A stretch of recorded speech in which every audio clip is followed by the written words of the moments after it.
Hello guys, म चाहिँ अहिले मकनपुरमा छु है। मकनपुरको चाहिँ यो गुफा छ रे यहाँ।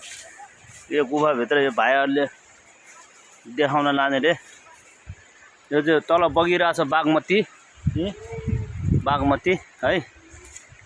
अनि यो गुफाभित्र चाहिँ त्यो हेर्न जानु पर्यो है त।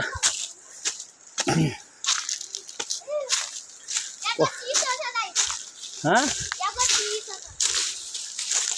खोइ गुफा, खोइ गुफा मान्छे छिर्छ। हाँ? चिसो छ खोइ। ओहो चिसो हावा पो आउँदो रहेछ त। खोइ त ढुङ्गा हो नि यो त।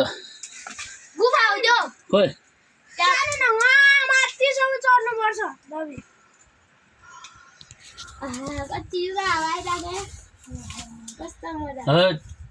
के तालको गुफा हो यो।